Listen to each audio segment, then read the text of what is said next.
Hello everybody, and welcome to my first videoed investigation that I've ever done. I've been investigating for 15 years now, and this is the first time I brought a camera along to capture the whole thing. So I'm here tonight at the old Hadley Cemetery in Hadley, Massachusetts, where we have a very, very interesting story. You don't have to travel all the way to Salem to have a good witch story.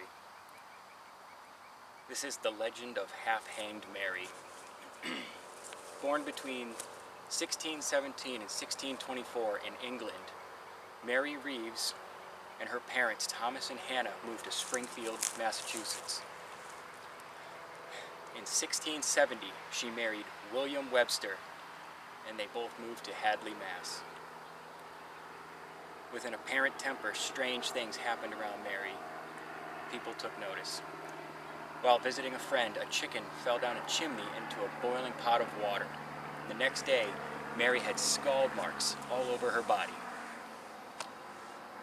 Cattle wouldn't pass her house, and cattle drivers used to beat Mary to make her lift the curse. In April of 1683, Mary Webster was brought to court on witchcraft charges. The Northampton courthouse then sent her to Boston for a more involved trial. Her first court date was May 22nd. Finally, on June 1st, she was found not guilty. 18 months later, in December of 1684, local judge and town representative Philip Smith fell deathly ill. So naturally, for the time period, they blamed Mary. Locals dragged her from her home and beat her, then hanged her in a tree. Shortly after, they cut her down and buried Mary in a snowbank. This is where the half-hanged Mary part comes into play. Mary didn't die that day. She crawled from her snowy grave and presumably went home. The next day, Philip Smith was found dead, covered with cuts and bruises. Mary lived for another 11 years after, being laid to rest at this very cemetery in 1695.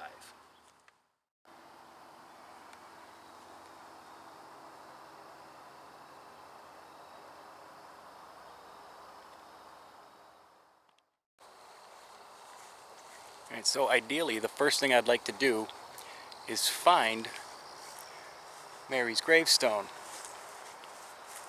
But these are pretty worn out and hard to read.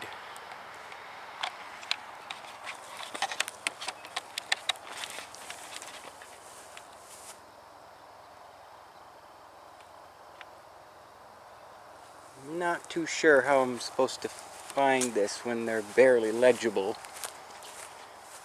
Although they have been here for a very, very long time.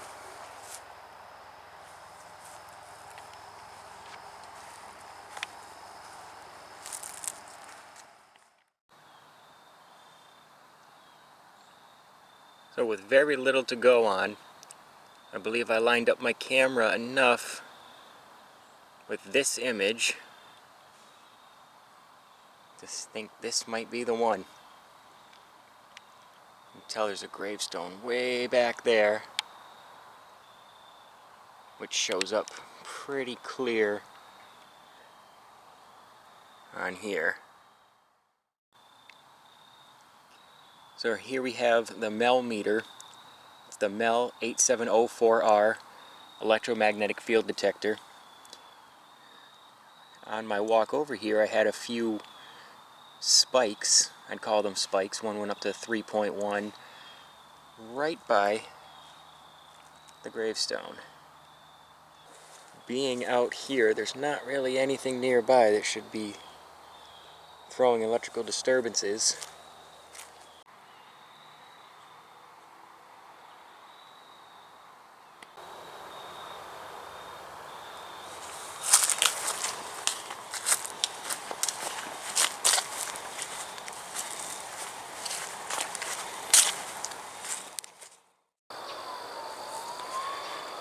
Now, doing these outdoor investigations, you have a lot of extra stuff battling you.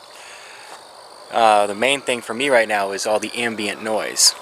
Got police sirens off over there, a lot of bugs back there, a couple airplanes, and some squirrels fighting. That was exciting. But it makes collecting audio evidence very difficult.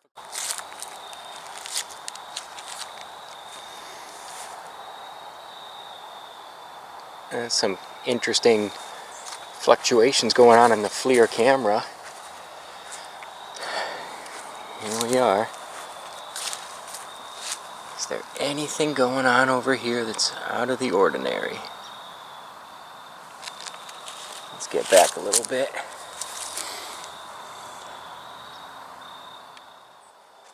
Alright, it's almost dark enough to switch over to my ghost hunting camera. Did a quick video on this that I put on Facebook a few months back. Very, very cool camera. Infrared night vision. Coming up as soon as the sun is all the way down. Alright, here we are. It's finally dark out, and I'm about to flick on the infrared illuminator. Whew, there it is. Sure looks bright on the screen, but pretty dark out here. Basically what I can see without this light on the screen is this. So let's get going over here. Good chance to try out this new infrared light. Oh wow. I think that works pretty good. Definitely helps get some range on this illuminator in this outdoor setting. So now, fire up this meter again. See if we can get some electromagnetic field detections out here. The temperature has dropped to 52 degrees. Pretty nice night to be out.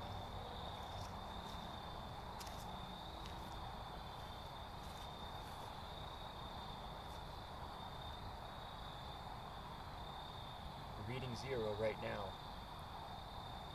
But about 20 minutes ago I was getting spikes all over the place. Up to, I think, 3.3 milligauss.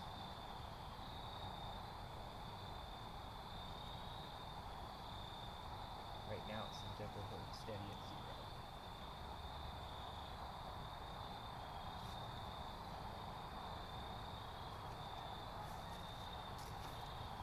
Let's see if we can get down nice and close.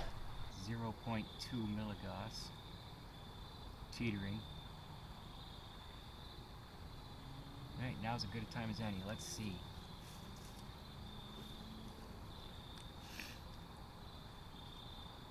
Mary Webster, are you here tonight?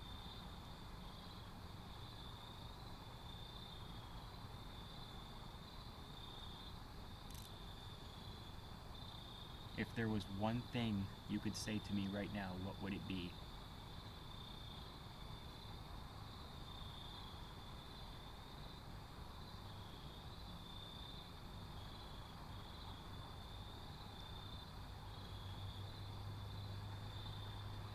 You were accused of being a witch. Is that true?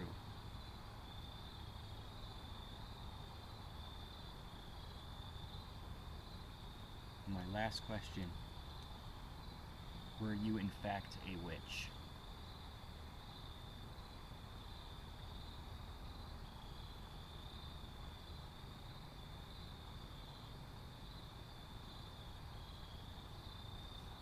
I'm gonna run with that and check over the audio afterwards.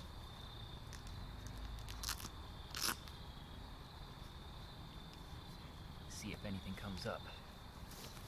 1.9. Very unusual.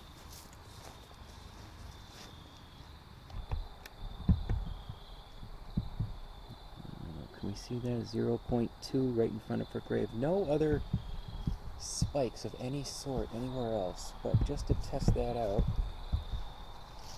take a little walk and see if anything else comes up.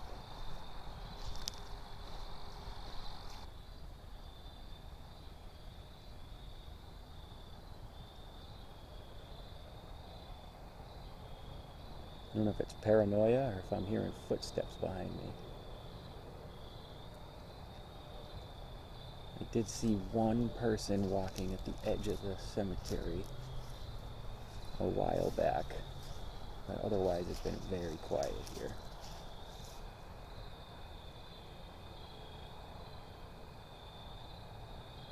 Often when you hear of a ghost story, there was usually some type of tragedy involved in their life or death, which leads me to believe that if that's the case, her life was very, very tragic, and there could be something here. I'm going to take a quick walk back to her gravestone and see if I can duplicate a couple of those spikes that I saw several times today.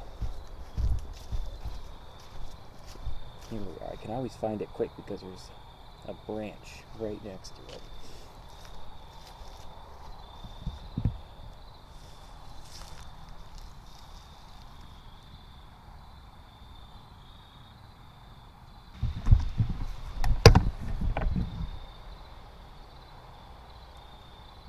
.1.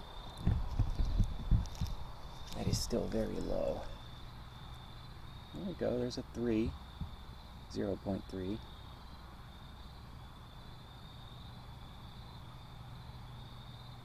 That's right, I've walked this entire cemetery 2 or 3 times over and held flat zeros except for within a few feet of this gravestone.